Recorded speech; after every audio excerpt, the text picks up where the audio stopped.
আসসালামু আলাইকুম। কেমন আছেন বন্ধুরা? আশা করি সবাই ভালো আছেন। নতুন নতুন রোম্যান্টিক গল্প পেতে চাইলে আমাদের চ্যানেলটাকে সাবস্ক্রাইব করে দিন। লাইক কমেন্ট করতে মোটেও ভুলবেন না। ধন্যবাদ সবাইকে। আমি তোমার এই অভাগা সংসার করব না। এমনটা করো না ইরা, আমি যে তোমাকে ছাড়া থাকতে পারবো না। তুই জাহান্নামে যা, তাও আমি তোর মতো অভাগা সংসার করব না। আমি আজকে আমার বাবার কাছে চলে যাব আর তোকে ডিভোর্স লেটার পাঠিয়ে দেব। বৌমা, তুমি এমনটা করো না। আমার ছেলে যে সত্যি তোমাকে অনেক ভালোবাসে। তুমি যদি এই ঘর ছেড়ে চলে যাও, আমার ছেলে কিভাবে থাকবে একা একা? শুধু ভালোবাসলেই হয় না মা, বউয়ের কখন কি লাগবে সে সব কিছু খেয়াল রাখতে হয়। তাছাড়া আপনার ছেলে মরলো না বাঁচলো তা জেনে আমার কোনো কাজ নেই। আমি আপনাদের এই অভাগা সংসার আর করব না। তুমি আমাকে ছেড়ে যেও না ইরা। তোমার কোনো কান্নাই আজ আমাকে ধরে রাখতে পারবে না এখানে। তোমার মতো বলদ আর বেকার ছেলেকে কেন যে আমি ভালোবেসে বিয়ে করতে গেলাম তার ফল আমাকে এখন ভোগ করতে হচ্ছে। বাবা মা ভাই ভাবি আমাকে অনেকবার বুঝিয়েছে, কিন্তু আমি ওনাদের কোনো কথাই শুনি নাই। যদি শুনতাম আজকে আমার এরকম অবস্থা হতো না। প্লিজ আমাকে ছেড়ে যেও না। সরো আমার রাস্তা থেকে। তোমাকে যদি যেতেই হয় আমার লাশের উপর দিয়ে যেতে হবে। লাশের উপর দিয়ে কেন? দরকার হলে তোকে মেরে আমি এখান থেকে যাব। সেজন্য ভালো হবে আমার পথ থেকে সরে দাঁড়া। না, আমি তোমাকে যেতে দিব না। তুই যদি আমাকে যেতে নাই দিস তাহলে আমি এই ঘরেই নিজেকে ফ্যানের সাথে ঝুলিয়ে আত্মহত্যা করে নেব, কথাটা মনে রাখিস। এমন করে বলো না ইরা, তুমি মারা গেলে আমি বাঁচবো কি করে? তোকে বাঁচতে কে বলেছে? তুই মারা গেলেই তো পারিস। তুই বেঁচে থাকার চেয়ে মরে যাওয়াই অনেক ভালো। এক প্রকার অনেক ঝগড়ার পরে এরা আসার সময়ে আকাশ বাধা দিলে আকাশকে একটা ধাক্কা দেয়। এতে আকাশ মাটিতে পড়ে আঘাত পায়। যে আঘাতের জন্য আকাশের মার ওকে নিয়ে হসপিটালে যেতে হয়। এই আঘাতের সম্পর্কে আপনাদের পরে বলবো। এখানে এতটুকু পরে তো বুঝতে পেরেছেন ইরার সাথে আকাশের প্রেম করেই বিয়ে হয়েছে ওদের। তবে ওদের বিয়ের জন্য দুজনকে অনেক কষ্ট সহ্য করতে হয়েছে। আর হঠাৎ করে কি এমন হলো যার কারণে এরা আকাশকে ডিভোর্স দিয়ে দেওয়ার কথা বলে আকাশের বাড়ি থেকে চলে গেল। যদি এর পিছনে সবটা কাহিনী আপনাদের জানতে হয় তাহলে আপনাদের গল্পের প্রথম থেকে সবটা জানতে হবে। কেননা প্রথম থেকে কাহিনী না পড়লে তেমন কিছুই আপনারা বুঝতে পারবেন না। তাহলে চলুন শুরু করি। গ্রামে আঁকাবাঁকা মেঠো পথ দিয়ে সাইকেল চালিয়ে এরা ওর বান্ধবীদের সাথে কলেজে যাচ্ছে। যাওয়ার সময় বিভিন্ন বিষয় নিয়ে কথা বলতে থাকে, সাথে ঠোঁট দিয়ে শীষ বাজাতে থাকে। রাস্তায় যে কোনো কিছু পড়ে আছে সে বিষয়ে ইরার কোনো খেয়ালই নেই। সাইকেল চালানোর সময়ে কারোর সাথে সাইকেলে ধাক্কা লেগে ইরা নিচে পড়ে যায়। ও মা গো, পড়ে গেলাম গো। আমার কোমরটা মনে হয় ভেঙে গেল। কে আছো, আমাকে বাঁচাও। তখন ইরার বাকি বান্ধবীগুলো সাইকেল থেকে নেমে ইরাকে নিচ থেকে তুলে এই দিকে সাইকেল দিয়ে যাকে ধাক্কা দিল তার দিকে কেউ খেয়ালও করছে না। ইরার বান্ধবীরা ইরাকে হাত ধরে তুলে জিজ্ঞেস করে, ইরা, তুই ঠিক আছিস তো? দেখছিস না পড়ে গিয়ে কোমরটাই ভেঙে গেল মনে হচ্ছে। ওই ছেলে, চোখে দেখিস না নাকি? আশ্চর্য, আমাকে কেন রাগ দেখাচ্ছেন? তোর জন্য আমার বান্ধবী নিচে পড়ে গেল আর তুই কিনা বলছিস তোকে কেন রাগ দেখাচ্ছি? আমি তো রাস্তার একটা সাইড দিয়ে যাচ্ছিলাম, আপনারা তো উল্টো সাইডে এসে আমার ক্ষতি করলেন। তোর আবার কি হলো? এই যে দেখুন, হাতের এই জায়গাটা কেটে রক্ত পড়ছে। ববের বাচ্চা, তুই আমার সাথে কথা বলবি না আমাকে হসপিটালে নিয়ে যাবি? এই যে, আমার তো কিছুই হয়নি, সুস্থ মনে হচ্ছে। যেখানে আমাকে আপনাদের নিয়ে যাওয়ার কথা সেখানে আপনার কি দরকার যাওয়ার? তুই কিন্তু এবার বেশি বেশি কথা বলছিস। আপনি তো ভারী বেয়াদব একটা মেয়ে, কার সাথে কিভাবে কথা বলতে হয় তা দেখি ঠিক মতো জানেন না। এখন কি তোর থেকে আমাকে ব্যবহার শিখতে হবে? তাছাড়া তুই কে? তোকে তো আমি আগে কখনো দেখিনি। আমি গ্রামে থাকলে তো দেখবেন। তা তুই কোন দেশের রাজা যে গ্রামে থাকিস না? আমি যে দেশের রাজা সে দেশে আপনি সামান্য রাজার দাসী হওয়ারও যোগ্য না। যত বড় মুখ নয় তত বড় কথা। কথাটা বলেই ইরা আকাশকে একটা থাপ্পড় দেয়। থাপ্পড় দেওয়াতে আকাশ আরো রেগে যায়। একে তো ওকে আহত করে রক্ত বের করেছে, তার উপর থাপ্পড় মেরেছে। আকাশ ইরাকে আবার থাপ্পড় মারতে যাবে, তখনই শাকিল এসে বাধা দেয়। বন্ধু, কি করছিস তুই? দেখছিস না, এই বেয়াদব মেয়েটাকে একটা উচিত শিক্ষা দিতে হবে। চুপ কর বন্ধু, তুই তো চিনিস না উনিকে। যদি চিনতি তাহলে এই কথাটা বলতি না। এই শোন, তোর বন্ধুকে ভালো করে আমার পরিচয়টা দিয়ে দিবি, সাথে এটাও বলে দিবি এই ইরা চৌধুরীর সাথে যেন কোনো পাঙ্গা নিতে না আসে। যদি আসে এর ফল কেমন হবে তাও ওকে বলে দিবি। বলার কি দরকার, ও তো সবই শুনেছে। শুধু শুনলেই হবে না, আমার সাথে পাঙ্গা নিলে ওর কি কি ক্ষতি হতে পারে সবটা বুঝিয়ে বলবি। সবে মাত্র পরিচয় না হতেই ওর এই অবস্থা হলো। যখন পুরো পরিচয় পাবে তখন হয়তো হসপিটাল থেকে বের হওয়ার চান্সও পাবে না। শাকিল, ওর মতো ডাইনির সাথে কথা না বলে আমাকে হসপিটাল নিয়ে চল। ডাইনি বলাতে এরা আরো বেশি করে রেগে যায়। রেগে আকাশকে আবারও মারতে আসে। তো সাহস তো কম না, তুই আমাকে ডাইনি বললি, আজকে তো আমি তোকে মেরেই ফেলবো। এরা আকাশকে আবারও চড় মারতে যাবে। সেই মুহূর্তে ববি ইরাকে ওখান থেকে জোর করে নিয়ে আসে। ততক্ষণে শাকিল ও আকাশকে নিয়ে হসপিটালে চলে আসে। ডক্টর হাতের এই অবস্থা দেখে বলে, কি করে হলো এরকমটা? একটা ডাইনি আমাকে তার সাইকেল দিয়ে ধাক্কা মেরেছে, সেজন্য হাতটা এরকম হয়ে গেল। বুঝতে পেরেছি। আমি এই জায়গায় ড্রেসিং করে ব্যান্ডেজ করে দিলাম। এটা মোটামুটি 6-7 দিনে অনেকটা শুকিয়ে যাবে। তুমি ওই ওষুধগুলো নিয়মিত খাবে এবং কাটা জায়গায় লাগাবে। ধন্যবাদ ডক্টর আপনাকে।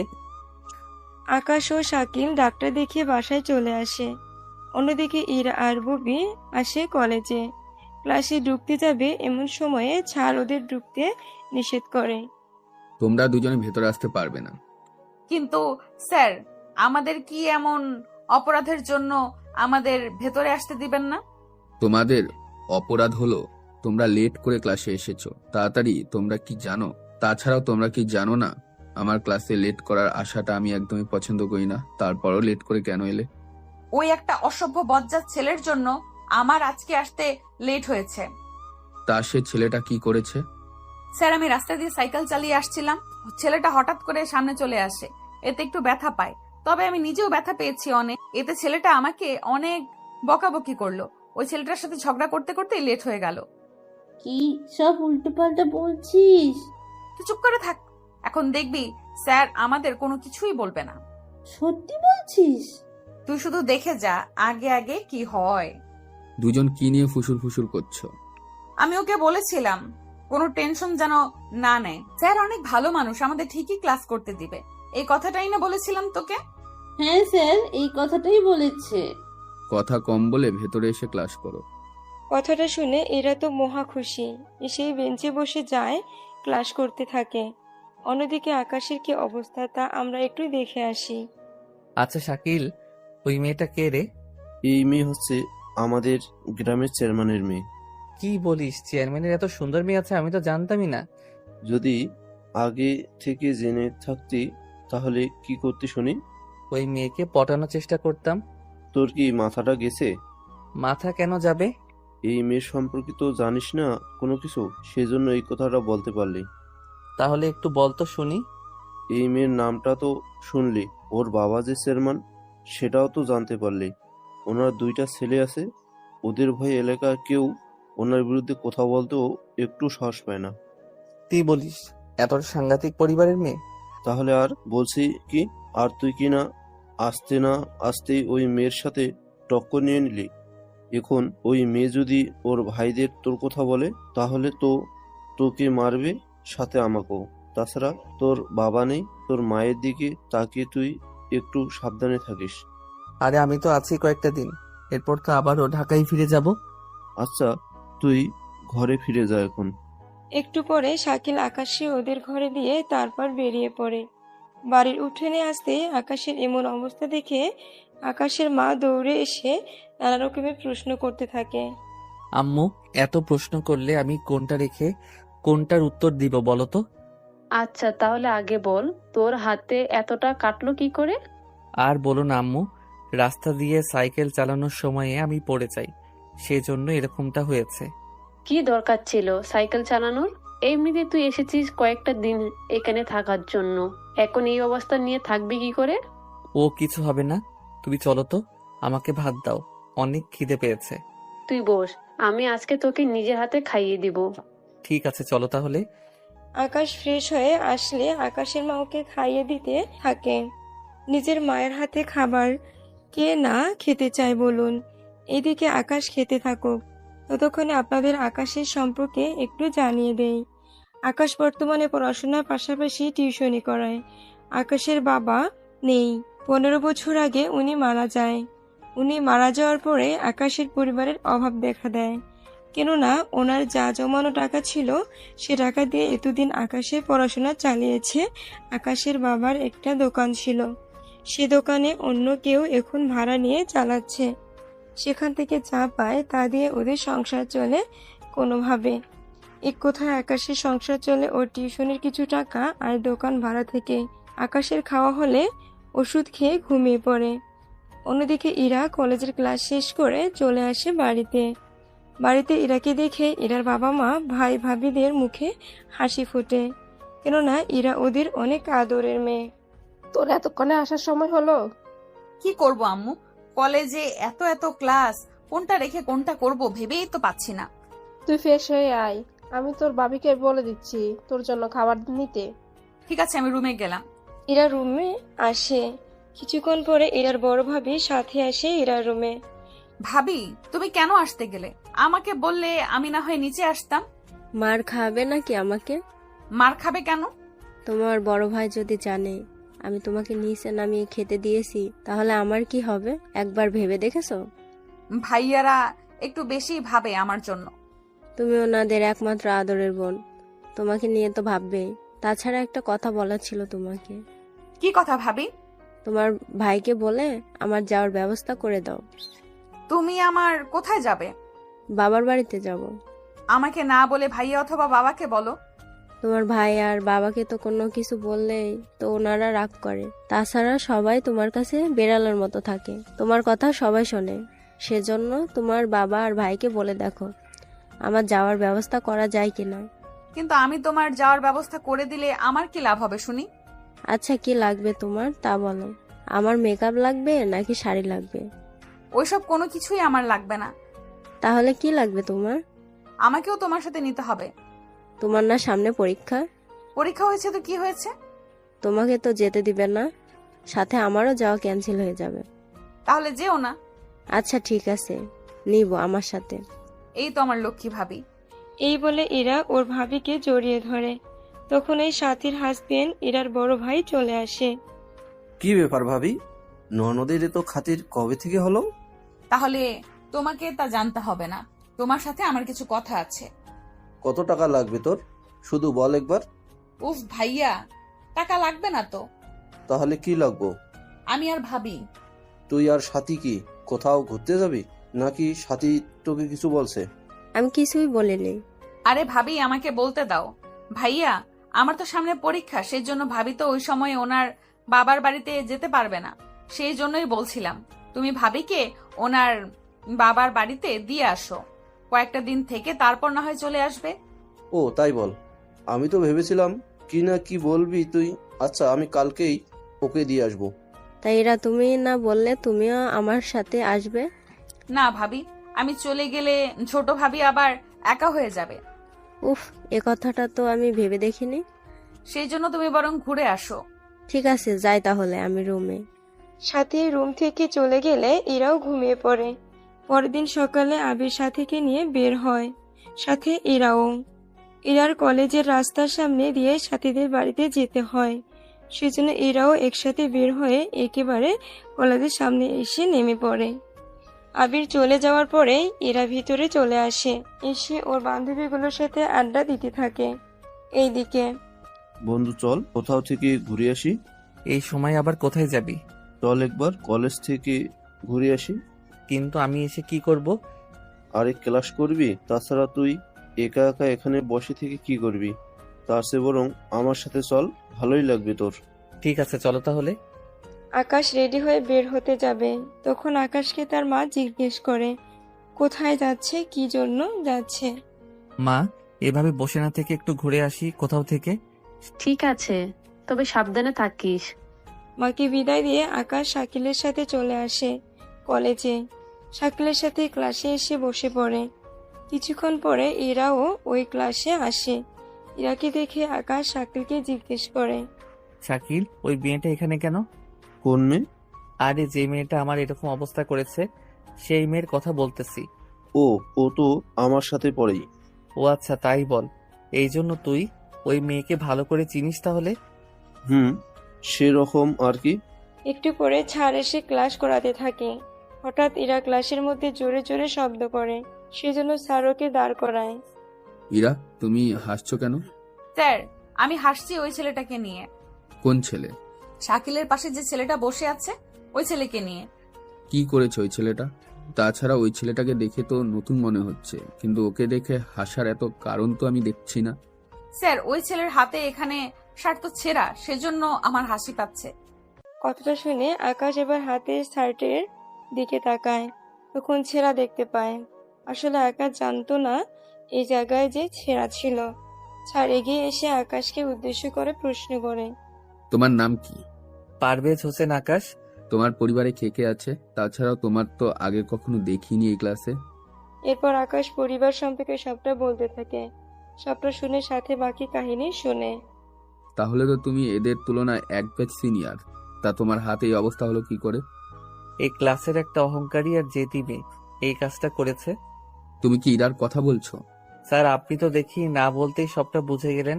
কি করবো বলো, ওর বাপ চেয়ারম্যান, সেই জন্য তো ও একটু বেশি অহংকারী। ভাগ্য ভালো আমি কলেজের স্যারের পাশাপাশি বোর্ডের সদস্য, নয়তো ওর বাবা এতদিনে আমাকে এই কলেজ থেকে বেরিয়ে করে দিত। স্যার, আপনি কিন্তু আমাকে অপমান করছেন। তোমাকে আমি অনেক বুঝিয়েছি, তোমার বাবা চেয়ারম্যান বলে যাকে খুশি তার সাথে তুমি পাঙ্গা নাও, যাকে তাকে ধরেও মারো। তোমার কারণে ক্লাসে অনেক ছেলেরাই ক্লাস করতে আসে না। সব দোষ কি আমার নাকি? ওরাই তো আমার সাথে উল্টাপাল্টা করতে আসে। হয়েছে হয়েছে, আর বলতে হবে না। আর এই ছেলে ঢাকা থেকে মাত্র আসলো, আর তুমি ওর সাথে প্রথম দিনে এরকম করে বসলে। এই ছেলে কানা, সেই জন্য রাস্তা দেখে চলতে পারেনি, তাই আমার সাইকেলের নিচে এসে পড়েছে। আচ্ছা স্যার, এইসব কথা থাক, আপনি বরং ক্লাস করান ওদের। আমি ততক্ষণ একটু তাকিয়ে তাকিয়ে দেখি। ঠিক আছে, দেখো তাহলে। স্যার ক্লাস করাতে থাকে।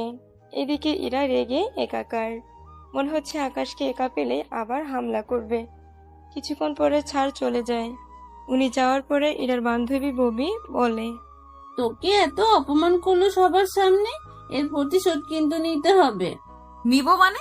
একটু পরেই নিব। কিভাবে নিবি? ক্লাস শেষে আকাশ শাকিল বাড়ি ফেরার উদ্দেশ্যে রাস্তায় সাইড দিয়ে হেঁটে যাচ্ছে। গ্রামের রাস্তা একটু আঁকাবাঁকা তো থাকবেই, তার উপর হালকা হালকা গর্ত তো আছেই। আচ্ছা, আমি তাহলে গেলাম, তুই বাকি পথ সাবধানে যাস। ঠিক আছে, বিকালে কিন্তু বের হব। আচ্ছা, আমি চলে আসবো সময় করে। শাকিল চলে যাওয়ার পরে আকাশ একা একা আসতে থাকে। তখন ইরা আর ববি পিছনে আসে। যদি ওরা যে এসেছে তা আকাশ খেয়াল করেনি, সেজন্য ওরা দুজনেই সাইকেল দিয়ে আকাশকে আবারও ধাক্কা দেয়। এতে রাস্তার ধারে পড়ে যায়, কিন্তু এবার তেমন ক্ষতি হয়নি, কেননা রাস্তার পাশে পুকুর ছিল বলে পানিতে এসে পড়ে। আকাশ এমন পড়ে যাওয়া দেখে ইরা শব্দ করে হাসতে থাকে। হেসেই প্রায় কুল পায় না। এদিকে আকাশ মুগ্ধ নয়নে এরার হাসি দেখতে থাকে। দেখলি তো আমার সাথে পাঙ্গা নেওয়ার মজা? আপনি নিজেও আমাকে চিনেন না। হো, তাই নাকি? তা কি করবি তুই? আগে পুকুর থেকে তো উঠতে দিবেন, তারপর না হয় বলতেছি কি করা যায়। সাহস থাকলে কিছু করে দেখা। কথাটা শুনে আকাশ পুকুর থেকে উঠে এরার সামনে আসে।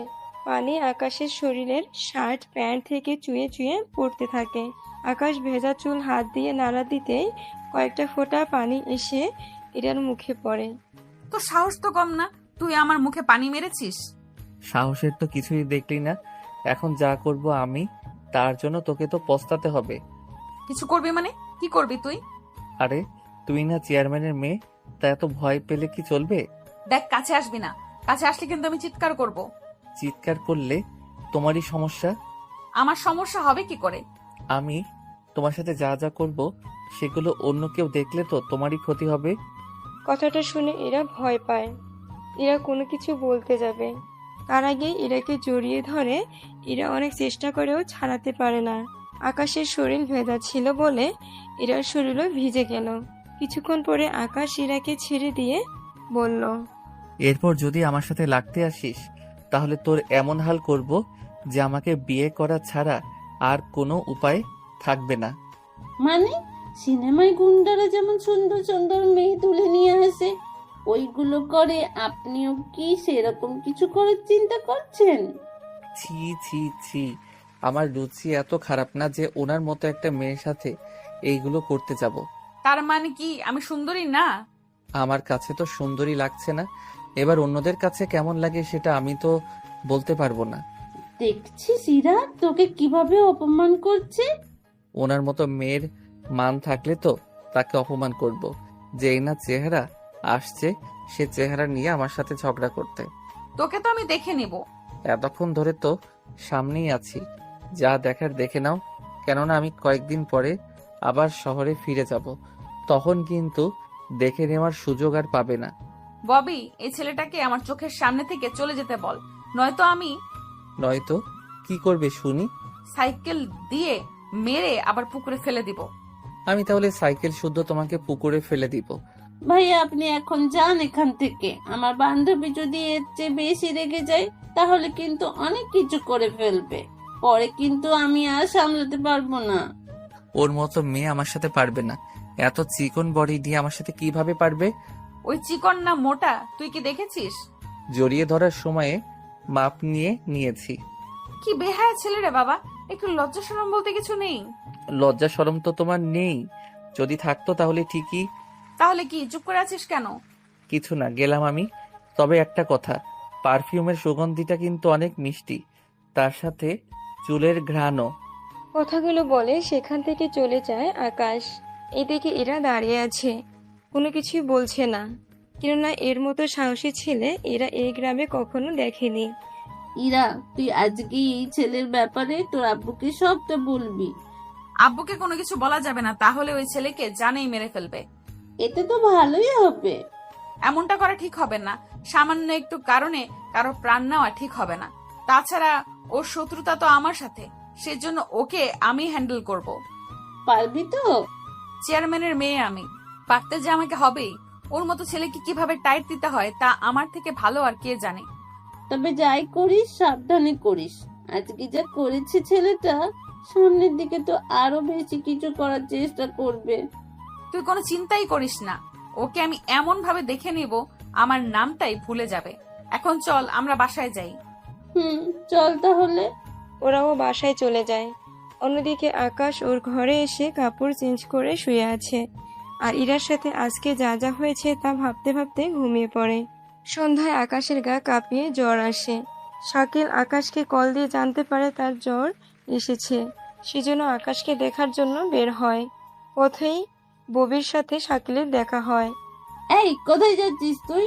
তোর সাথে তোর বন্ধুটা কোথায়? ওর জ্বর এসেছে, সেজন্য ওকে দেখতে যাচ্ছি। জ্বর হলো কি করে? জানি না কি করে হলো, ওর সাথে দেখা হওয়ার পরে বুঝতে পারবো। ঠিক আছে যা তাহলে। তুই কোথায় যাচ্ছিস? ইরার ঠান্ডা লেগেছে, সেই জন্য ওকে দেখতে যাচ্ছি। ঠিক আছে, তবে ইরা আমার বন্ধুর সাথে এরকম কেন করে বলতো? সে আমি কি জানি কেন এরকম করে। আচ্ছা চলি তাহলে। এরপর দুইজন দুই দিকে চলে যায়। ববি চলে আসে ইরার কাছে, শাকিল চলে আসে আকাশের কাছে, এসে ওর সাথে কথা বলতে থাকে। তখন আকাশের মা আসে ওখানে। শাকিল, কখন এলে? এই তো আন্টি, 5 মিনিট হলো। তুমি বসো, আমি তোমার জন্য নাস্তা নিয়ে আসি। ওইদিকে আকাশের মা নাস্তা আনতে চলে যায়। অন্যদিকে এরা আর ববি গল্প করতে থাকে। পাশে এরা দুই ভাবি ছিল। এরা তোমার এরকম অবস্থা হলো কি করে? ভাবি, আমি তো ওকে দেখেছি জামা কিছুটা ভেজা অবস্থায় আসতে, মনে হচ্ছে ভেজা ছিল বলে এরকম অবস্থা হয়েছে। তাই এরা তুমি ভিজলে কি করে?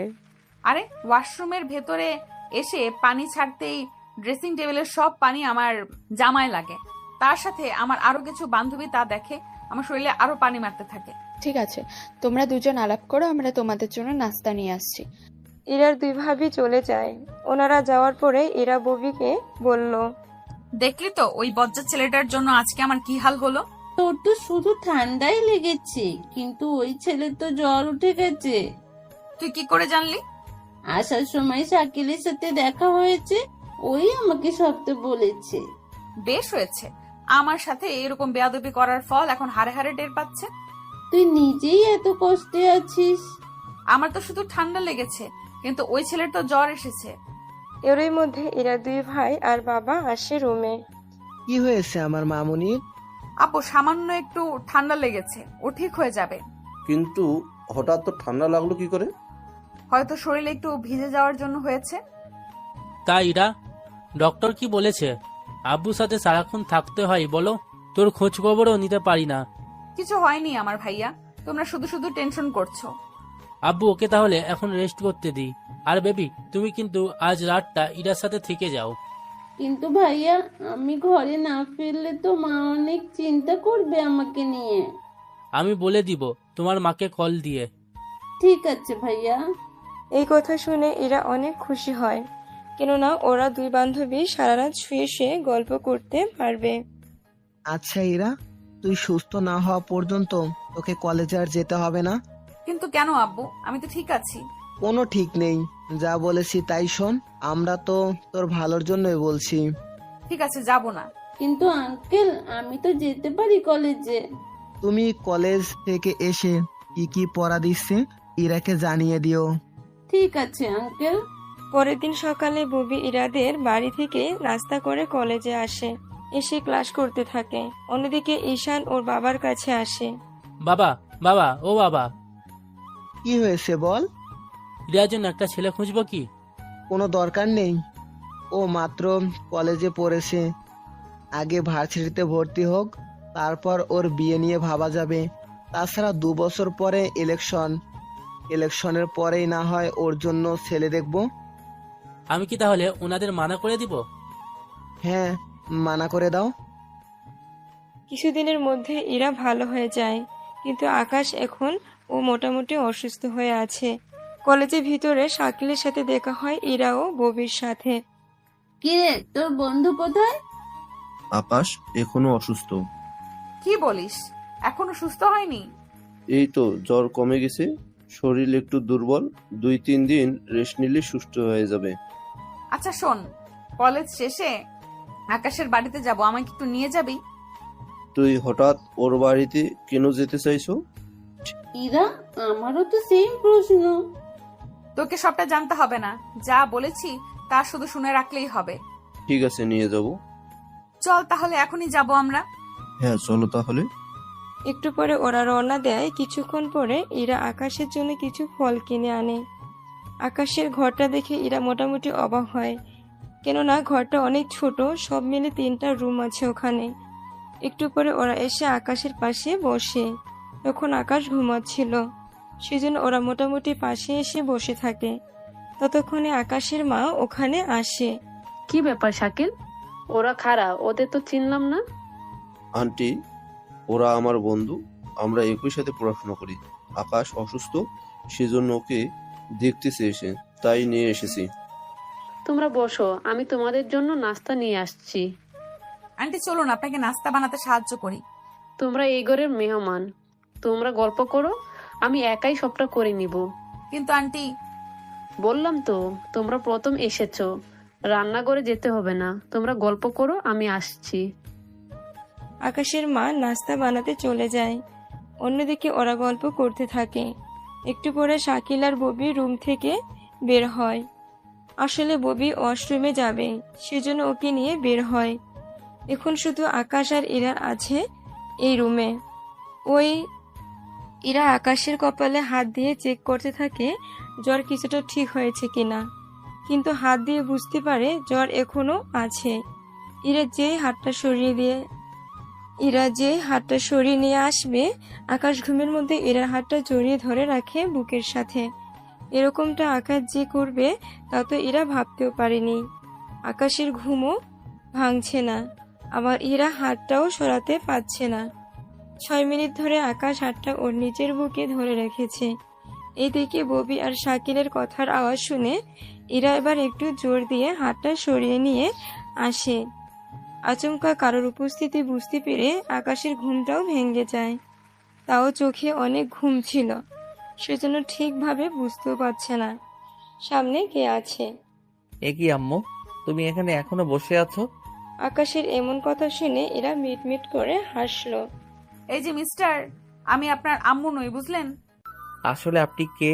ঘুমের কারণে মুখটাও ঠিক মতো দেখতে পাচ্ছি না। দেখতে হবেও না। তা এখন কেমন আছেন? তার আগে বলুন আপনি কে? এরা কিছু বলতে যাবে তখনই শাকিল আর ববি এসে পড়ে ওখানে। কিরে, তোর ঘুম ভেঙে গেল তাহলে? মনে হলো কেউ আমাকে ধরে টান দিল, আর আমার ঘুমও ভেঙে গেল এতে। এবার একটু ভালো করে তাকিয়ে চারিদিকে একটু দেখ, তাহলে বুঝতে পারবি।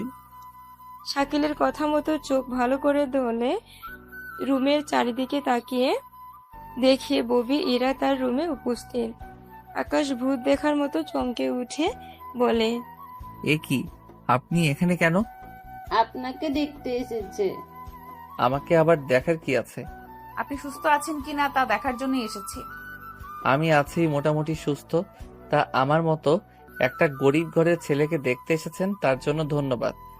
আচ্ছা, আমরা তাহলে চলি এখন। এসেছেন যখন এই গরিবের ঘরের নাস্তা তো খেয়ে যান। তা আর লাগবে না, আসি এখন। ওরা বের হতে যাবে তখনই আকাশের মা নাস্তা নিয়ে এসে ওদের খেতে বলে। ওরা নাস্তা খাওয়া শুরু করে। হালকা কিছু খেয়ে বেরিয়ে পড়ে ইরা। ইরা বাসায় আসতে সাথী জিজ্ঞেস করে, ইরা, তোমার হাতে তো লাল হয়ে আছে কেন? আমার কখন লাল হলো? ভালো করে তাকিয়ে দেখো, তাহলে বুঝতে পারবে কিভাবে লাল হলো। এরা হাতের দিকে তাকিয়ে বুঝতে বাকি রইল না যে এটা ওই সময়ের আকাশ যে ওর হাত ধরে রেখেছিল। এটা ওই সময়ের এরকম হয়েছিল, যা এরা এতক্ষণে খেয়ালও করেনি। আরে ভাবি, জানি না কি করে লাল হলো। আচ্ছা, কোনো ছেলে তোকে রাস্তায় ডিস্টার্ব করেনি তো? আরে কি যে বলো না ভাবি, আমাকে ডিস্টার্ব করবে এরকম ছেলে কি আমাদের গ্রামে আছে নাকি? সেটা তো ঠিক বলছো। আচ্ছা যাও, এখন ফ্রেশ হয়ে আসো, আমি তোমার জন্য খাবার দিচ্ছি। ঠিক আছে ভাবি। বিকালে ইরার বাবা আর ভাইয়েরা আসে একটা বাড়িতে জমির ব্যাপারে কথা বলার জন্য। আবির, এই জমিটা ওদের থেকে লিখে নে তো। চেয়ারম্যান সাহেব, এত বড় জুলুম আমার উপরে করবেন না। এখানে জুলুমের কি আছে? তুমি আমাদের থেকে 3 লক্ষ টাকা নিয়েছো, তাও 3 বছর আগে। আমি তো বলেছি 3-4 মাসে সব টাকা আমি ফেরত দিয়ে দিব। যে টাকা তুই 3 বছরেও দিতে পারিসনি, সে টাকা কিনা তুই 3-4 মাসে ফেরত দিবি? কথাটা তো একটু হাস্যকর, তাই না? তাছাড়া তোকে কোনো সময় দেয়া হবে না, সেজন্য তাড়াতাড়ি সাইন কর। আমি কিন্তু পুলিশে জানাবো। পুলিশের জানাবি? লোকটার কথা শুনে চেয়ারম্যান আর আবিরও সাথে সাথে হেসে ওঠে। বলে কি লোকটা, আমাকে নাকি পুলিশে দেবে? হ্যাঁ দিব। আপনার মতো এরকম জালেম চেয়ারম্যান থাকার চেয়ে না থাকাই ভালো। কি বললি তুই? এত বড় সাহস তোর? আমার সামনে দাঁড়িয়ে তুই আমার বাবাকে এত বড় কথা বলছিস? আজকে তোকে আর তোর এই ঘরটাকে আগুন জ্বালিয়ে দেবো। আমার এত বড় ক্ষতি করবেন না চেয়ারম্যান সাহেব, আমি আপনার পায়ে পড়ি। তোর এই আবদার আমি মেনে নিতাম, কিন্তু তুই আমাকে পুলিশের ভয় দেখাস। আমার ভুল হয়ে গেছে, আমাকে মাফ করে দেন। তোর কোনো ক্ষমা নেই। ঈশান, তুই ওর ব্যবস্থা কর, আমি গেলাম। ইরার বাবা ওখান থেকে চলে যায়। এইদিকে ইরা পরের দিন এসে আকাশের সাথে দেখা করে। তবে ইরা যে আসবে তা কিন্তু বলে আসেনি, হঠাৎ করেই চলে আসে। ইরাকে দেখে আকাশ বলে, কি ব্যাপার, আপনি এখানে কেন? এসেছি তোমার খোঁজ নিতে। কয়েকদিন আগেও তো আপনি করে বলেছেন, এখন আবার তুমি করে বলছেন, ব্যাপার কি বলেন তো? তেমন কিছু না, তোমাকে দেখে কেন যেন তোমার মায়ে পড়ে গেলাম। মানে তেমন কিছু না। আচ্ছা, তুমি তো ঢাকায় চলে যাবে, তা ওখানে তোমার কোনো গার্লফ্রেন্ড নেই তো? সে সব জেনে আপনি কি করবেন? আমার অনেক কিছু জানার আছে, আর জানার পরে বলারও আছে। আমার কোনো গার্লফ্রেন্ড নেই। সত্যি বলছো তো? আপনার কি মনে হয় আমার মতো একটা গরিব ঘরের ছেলেকে কোনো মেয়ে কি ভালোবাসবে? এটা অবশ্যই ঠিক কথা বলেছো। তোমার নাম্বারটা দিয়ে যাও, আমার যখন ইচ্ছা হবে তখনই তোমার সাথে কথা বলে নিব। আমার নাম্বার কেন? একটু আগেই তো বলেছি কথা বলার জন্য। যদি না দেই? আমার সাথে পাঙ্গা নেওয়ার পরেই কয়েকদিন ধরে জ্বরে ভুগতেছো, তাহলে কি বুঝে দেখো সামনে তোমার আর কি কি হতে পারে। 1 মিনিটের জন্য আকাশ কিছু একটা ভাবতে থাকে। ভাবা শেষ হলে নাম্বারটা দিয়ে দেয়। ইরা খুশি মনে নাম্বারটা নিয়ে চলে আসে। এখন এই কাহিনী শুনে অনেকে বলবেন, লেখক সাহেব এটা কি করলো? ওনার তো আকাশের উপরে শত্রুতা থাকার কথা, কিন্তু তা না করে হঠাৎ এত দরদ দেখাচ্ছে কেন, এটাই তো ভাবছেন। আসলে একটা কথা কি জানেন, সব শত্রুতার ফল কিন্তু সহজে পাওয়া যায় না, কিন্তু জায়গায় টেকনিক খাটাতে হয়। এখন দেখা যাচ্ছে এরাও সেই টেকনিকটা খাটালো। এরা কি আকাশকে ভালোবেসে ধোঁকা দিবে, না ওকে সত্যি সত্যি ভালোবেসে ফেলবে? সেসব প্রশ্নের উত্তর জানতে হলে আপনাদের গল্পের সাথেই থাকতে হবে, কেননা এরার মনে কি কি চলছে তা একমাত্র লেখকই জানে। সেজন্য দেখতে থাকুন সামনে কি কি হয়। নাম্বার নিয়ে চলে আসার পরে আকাশের মা আকাশকে জিজ্ঞেস করে, আকাশ, কে এসেছিল রে ঘরে? শাকিল এসেছিল আম্মু। ওকে বসতে বলতি। আমি চলে যাব তো, সেজন্য আমাকে দেখার জন্য এসেছে। তুই কি কালকেই ফিরে যাবি? কি করব বলো, অনেক পড়াশোনা পড়ে আছে। তাহলে কালকেই চলে যাস, আমি তোর জন্য না হয় কিছু বিটা বানিয়ে দিব। ঠিক আছে। পরের দিন আকাশ বের হয়, পথে ইরার সাথে দেখা হয়। সেখানে 5 মিনিটের মতো কথা বলে চলে আসে ঢাকায়। তবে গাড়িতে যতক্ষণ ছিল ততক্ষণ কিন্তু ইরা অনেকবারই কল করে খোঁজ নিয়েছিল। কিছুক্ষণ পরে বাসায় এসে আকাশ রেস্ট নিতে থাকে। পরের দিন থেকে শুরু করে দেয় টিউশনি। 7 দিন পরে আব্বু, আমি ঢাকায় যাব। ঢাকায় কেন যেতে চাইছিস? কলেজ 15 দিনের মতো বন্ধ হয়ে দিয়েছে, সেই জন্য মামার বাসায় কয়েকটা দিন থেকে আসি।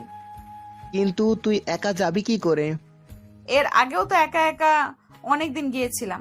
ঠিক আছে, আমি তোর মামা আর মামিকে বলে দেব। ঠিক আছে আব্বু। পরের দিন ইরাকে বাস স্ট্যান্ডে পৌঁছে দেওয়ার জন্য ইরার 2 ভাই আসে। তবে ইরার ভাবিরা ইরার জন্য অনেক কিছু তৈরি করে দেয়। এদিকে ইরা যেতে থাকে, অন্যদিকে ইরার বাড়িতে তখনই শুরু হয় ঝামেলা। এই ঝামেলার মূল কারণ হচ্ছে ইরা নিজেই। কিন্তু কিভাবে শুরু হলো এই ঝামেলা তা আপনারা ঠিকই জানতে পারবেন, তবে 2 থেকে 3 দিন পার হয়ে যাওয়ার পরে। ততক্ষণে আমরা ইরাকে নিয়ে আসি ঢাকায়। বাস থেকে নেমে দাঁড়িয়ে আছে, তখন কেউ একজন পিছন থেকে এসে এর চোখ ধরে রাখে। আচমকা এভাবে চোখ ধরাতে এরা কিছুটা ভয় তো পায়, কিন্তু হাত দিয়ে বুঝতে পারে এটা কোনো মেয়ের হাত। সেজন্য বুঝতে আর বাকি রইল না তার চোখ চেপে ধরা ব্যক্তিটা কে। নীলাশা, তুই? বুঝলাম না, তুই আমাকে চিনলি কি করে? তুই ছাড়া কার আর এত সাহস আছে যে আমার চোখে হাত দিবে? এটা অবশ্য ঠিক বলেছিস। তা আসতে কোনো অসুবিধা হয়নি তো তোর? কোনো অসুবিধা হয়নি। তা তুই একা আসলি যে? তোর আশা এখানে বাবা মাকেও নিয়ে আসবো? আমি তা বলিনি। আচ্ছা, এখন কথা না বলে চল আমার সাথে বাসায়। ঠিক আছে, চল। ওরা বাসায় আসে। তবে ইরার এখানে আসার পিছনে অন্য একটি কারণ আছে, যা আপনারা গল্পের সাথে থাকলে ঠিকই বুঝতে পারবেন। একটু পরে ওরা চলে আসে বাসায়। নীলাশা মা তো এরাকে দেখে জড়িয়ে ধরে, কথা বলতে থাকে। তখনই নীলাশা বলে ওঠে, মা, এটা কিন্তু ঠিক হচ্ছে না। কেন রে, আমি কি করলাম? ওকে আসা মাত্রই জড়িয়ে ধরলে, কই আমাকে তো কখনো এভাবে জড়িয়ে ধরো না। মামি, নীলাশার অনেক হিংসা হচ্ছে, বুঝেছো? তা তো হবেই, শত হোক তোমারই তো মামাতো বোন। কথাটা বলে ইরা আর ওর মামি দুজনে হেসে দেয়। আমিও দেখবো এই ভালোবাসা কতদিন টিকে। থাক মামি, ওকেও একটু জড়িয়ে ধরো, নয়তো বেচারি সারা রাত কান্না করতে থাকবে। পরে দেখা যাবে আমি ঘুমাতেও পারবো না ঠিক মতো করে। থাকিরা, ওকে আর রাগিয়ে দিও না। নীলাশা, তোরা ফ্রেশ হ, আমি তোদের জন্য খাবার দিচ্ছি। ঠিক আছে মামি। নীলাশা, চল রুমে যাই আমরা। ঠিক আছে, চল। তাই ইরা, তুই হঠাৎ করে চলে আসলি? আমি আসাতে তোর কোনো অসুবিধা হয়েছে কি? আমি তা বলিনি। তোকে গত কয়েকটা মাস ধরেও আমি আনতে পারিনি ঢাকায়, কিন্তু তুই হঠাৎ করে চলে এসেছিস, সেটা তো আমি ভাবতেও পারিনি। তোকে এত ভাবতে হবে না, চল এখন রুমে। ওরা রুমে এসে ফ্রেশ হয়ে গল্প করতে থাকে। এদিকে এরা যে ঢাকায় এসেছে তা আকাশ এখনো জানে না, কেননা এরা কোনো কিছুই আকাশকে জানায়নি। কিছুক্ষণ পরে ওরা খাবার খেয়ে দুজনেই শুয়ে পড়ে। অন্যদিকে গ্রামে কিছু হচ্ছে না হচ্ছে তা আমরা একটু শুনে আসি। এরা চলে আসার পরে এরা ভাবি আর ভাইয়েরা মিলে আলাদাভাবে কথা বলতে থাকে। তোমার সাথে কিছু কথা আছে আমার। কি কথা বলো? আগে বলো, তুমি শোনার পরে রাগ করবে না? কি কথা আগে বলবে তো? আমি বলছিলাম কি, আমার যে একটা ছোট ভাই আছে, যদি ওর সাথে ইরার বিয়েটা দেওয়া যায় তাহলে কেমন হবে বলো তো? হঠাৎ তোমার ভাইয়ের সাথে কেন? তোমার বোন যে তোমার বাবার সম্পত্তির মালিক হবে তা কি তুমি ভুলে গেছো? কিন্তু তোমার ভাইয়ের সাথে বিয়ে দেওয়ার মাঝে আমাদের কি লাভ? লাভ তো সেখানেই, কেননা তাহলে তোমার বোনের ভাগ আমার ভাই পাবে, আর ওখান থেকে কিছু ভাগ আমরাও নিয়ে নিব। এই জন্য তুই ইরারে তো খাতির যত্ন করো। এত বছর পরে তুমি তা বুঝতে পারলে? আমি তো ভেবেছিলাম তুমি ওর ভাবি, সেজন্য এইগুলো করতেছো। আরে সেগুলো কিছুই না, এরার তো পরীক্ষা আরো 4 থেকে 5 মাস পরে শেষ হবে, তখন তুমি বাবার সাথে এ ব্যাপারে কথা বলে নিও। এই কথাগুলো বলে এরা যেমন শুয়ে পড়ে, তেমনি ঈশা আর ঈশানের মনের মধ্যেও সেম ভাবে আকাঙ্ক্ষা জেগে ওঠে। ওরাও সেম এই বিষয় নিয়ে আলোচনা করে। তাহলে চাচা বলেছি বুঝতে পেরেছো তো? সব তো বুঝেছি, কিন্তু তোমার ভাই রাজি হবে তো? ওইসব তুমি আমার উপরে ছেড়ে দাও। তাছাড়া তোমার বোনকে দেখলে যে কোনো ছেলেই পছন্দ করে নেবে। তুমি তাহলে ইরার ভালো করে খেয়াল রাখতে থাকো, যেন ইরা তোমার কথা শোনে। সে তুমি ভেবো না। ইরার জন্য আমি একটা নেকলেস বানাবো, ওর জন্মদিনে ওকে উপহার দেবো, তাহলে দেখবে ও অনেক খুশি হবে। বাহ, তোমার মাথায় তো এত বুদ্ধি, আমি তো আগে জানতাম না। তুমি এখন ঘুমিয়ে পড়ো, এসব কথা যেন অন্য কারো কানেও না পৌঁছায়। এই বলে এরা তো ঘুমিয়ে পড়ে। এখন হয়তো আপনারা বুঝতে পেরেছেন কেন এরার ভাবিরা এত খেয়াল রাখে এরার উপরে। আসলে এরা দুই ভাবি সম্পত্তির জন্য এরার এত খেয়াল রাখে, যেন ওনাদের ভাইয়ের সাথে বিয়ে দিয়ে সম্পত্তি নিতে পারে সেজন্য। তাহলে আপনারা গল্পের এই পর্যন্ত বুঝতে পারলেন এদের কার মনে কি চলছে। এখন চলুন আমরা ঢাকায় কি হচ্ছে তা জেনে আসি। এদিকে আকাশ ভার্সিটিতে এসে ক্লাস শেষ করে টিসি মোড়ে এসে বসে থাকে। দূর থেকে আকাশ নীলাশাকে দেখতে পায়। আসলে আপনাদের তো বলাই হয়নি, নীলাশা আর আকাশ ওরা অনেক ভালো বন্ধু হয়। তবে এখানে একটা রহস্য আছে, যে রহস্যটা আপনারা সময় হলেই জানতে পারবেন। এখন শুধু বর্তমানে কি চলছে তা নিয়ে আলোচনা করতে থাকে। তুই আজকে এত লেট করে আসলি যে? আরে আমার ফুফাতো বোন এসেছে। তাহলে আসার সময় নিয়ে আসতি। নিয়ে আসলাম তো, কিন্তু কোন দিকে যে গেল ঠিক জানি না। আবার হারিয়ে যাবি না তো? দেখ, এতটাও ছোট না। এরা এই নিয়ে কথা বলতে থাকে। অন্যদিকে এরা আকাশকে খুঁজতে খুঁজতে ক্লান্ত হয়ে যায়। সেজন্য আকাশকে কল দিয়ে কোথায় আছে তা জানতে চায়, কিন্তু আকাশ তো জানে না এরা যে ঢাকায় এসেছে। সেজন্য বলে দেয় কোথায় আছে। এরা এবার নীলাশাকে কল দেয়। কিরে, কোথায় তুই? তোর জন্য আমি কতক্ষণ আর বসে থাকবো বল? তুই কোথায় আছিস সেটা আমাকে বল। আমি টিসি মোড়ে বসে আছি, মাঝখানে একটা গাছ আছে, ওই গাছটার পাশে বসে আছি। কথাটা শুনে এরার তো আরো ভালো লাগে, কেননা আকাশও বলছে টিসি মোড়ে আছে। কেননা আকাশও বলেছে টিসি মোড়ে আছে, আর নীলাশাও সেম কথাই বলে। ওই জায়গায় এসে নীলাশাকে দেখতে পায় একটা ছেলের সাথে বসে আছে, কিন্তু এরা ছেলেটার মুখ দেখতে পাচ্ছে না। তাছাড়া দেখবে কি করে, এরা তো ওদের পিছনে নীলাশার জামা দেখে ওকে চিনতে পারে। সেজন্য এরা পিছনে এসে আকাশের চোখটা ধরে ফেলে। আচমকা এভাবে কেউ ওর চোখ ধরবে তা আকাশ ভাবতেও পারেনি। এদিকে নীলাশা তো অবাক হয়। নীলাশা, ভাইয়ের সাথে কিন্তু তোকে অনেক মানিয়েছে। আরে ওটা আমার বন্ধু হয়। বুঝি বুঝি, আমার সামনে ধরা খেয়েছিস বলে এখন মিথ্যা বলছিস? কণ্ঠটা আকাশের পরিচিত মনে হলো, সেজন্য চোখে হাত দিয়ে হাতটা স্পর্শ করতে থাকে। অনেকটা চেনা চেনা লাগছিল, সেজন্য পিছনে ফিরে তাকায় আর হাতটা সরিয়ে নিতে ওরা দুজন দুজনকে দেখে চমকে ওঠে। কিন্তু নীলাশার সামনে থাকাতে ওকে কিছুই বুঝতে দেয়নি। আকাশ, ইরার সাথে তোর পরিচয় করিয়ে দিই। ও আমার ফুফাতো বোন, গতকাল সন্ধ্যায় ঢাকায় এসেছে। আর ইরা, ও হচ্ছে আকাশ, আমার ভার্সিটি ফ্রেন্ড। এরপর ওরা একে অপরের সাথে কথা বলতে থাকে। তখনই নীলাশা বলে ওঠে, তোরা একটু বস, আমি কিছু খাবার নিয়ে আসি। ঠিক আছে। নীলাশা যাওয়ার পরে ওরা ঝগড়া শুরু করে দেয়। তুমি ঢাকায় এসেছো, আমাকে তো জানাবে। তোমাকে সারপ্রাইজ দেবো বলে জানাইনি। তাছাড়া তুমি আর নীলাশা একই ভার্সিটিতে পড়ো এটা জানি, কিন্তু একই ক্লাসে, তার উপর তোমার বন্ধুরা, এটা তো আমি জানতামই না। কত স্বপ্ন ছিল তোমার সামনে এসে দাঁড়িয়ে সারপ্রাইজ দিব, কিন্তু উল্টো আমি সারপ্রাইজ হয়ে গেলাম। সত্যি আমি নিজেও কখনো ভাবিনি তোমাকে এত তাড়াতাড়ি দেখতে পারবো। এখন কথা অফ করো, বাকি কথা বাসায় ফিরেও বলতে পারবো। তা আমি আসবো কি? তুমি বাসায় আসলে নীলাশা আর মামা মামি কি বলবে?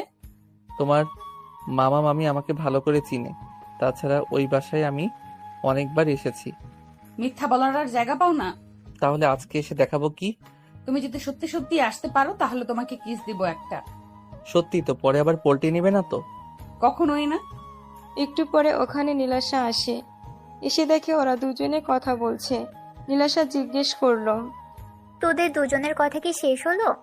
আর একটু বাকি আছে। তাহলে শেষ করে নে। এখানে না, তাহলে কোথায় শুনি? তোর বাসায় যাব, চল। কি ব্যাপার বলতো, আজকে হঠাৎ বাসায় যেতে চাইছিস? এতদিন তো তোকে আমি শত জোর করেও নিয়ে যেতে পারিনি। আজকে যাব, চল। ঠিক আছে, নিয়ে যাব তোকে। এখন চল আমার সাথে। তাইরা, তোর কোনো অসুবিধা হবে না তো? আমার তো কোনো অসুবিধা হবে না। আমি তোর কথা বলিনি। তাহলে? ভাই তুই একটু চুপ কর। ইরা, চল বাসায় যাব। ঠিক আছে চলো। ওদের সাথে সাথে আকাশও আসে। আকাশকে দেখে নীলাশার বাবা মা ভীষণ খুশি হয়। আরে আকাশ, এত মাস পরে হঠাৎ কি মনে করে? অনেক দিন হলো আপনার হাতে বিরিয়ানি খাই না, সেজন্য খেতে চলে এসেছি। ঠিক আছে, তোমরা তাহলে আড্ডা দাও, আমি ততক্ষণে বানিয়ে আনছি। ঠিক আছে আন্টি। ওরা তিনজন রুমে এসে একটু বসে থাকে। তোরা বস, আমি একটু ড্রেস চেঞ্জ করে আসি, 5 মিনিট লাগবে।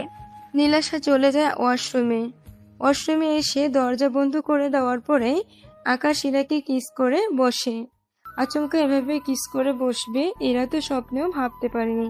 2 মিনিট পরে ছেড়ে দেয়। এদিকে এরা তো এখনো সোজা হয়ে বসে আছে। ও বুঝতেই পারেনি আকাশ আচমকা এমন কিছু করে বসবে ওর সাথে। সেজন্য এরাকে একটা চিমটি দিয়ে ফেরায়। আমার কথা আমি রেখেছি। তাই বলে এরকম ভাবে আচমকা? পরবর্তীতে তো সুযোগ পাবো না। তবে রে। এই বলে মারামারি করতে থাকে। ততক্ষণে ওখানে নীলাশা চলে আসে। এই, তোরা কি করছিস এগুলো? তোমার বন্ধুকে দেখো, আমাকে মারছে। কি মিথ্যেবাদী মেয়ে রে বাবা, বিশ্বাস কর আমি ওকে মোটেও মারিনি। তুই তো সব কিছু নিজের চোখেই দেখলি।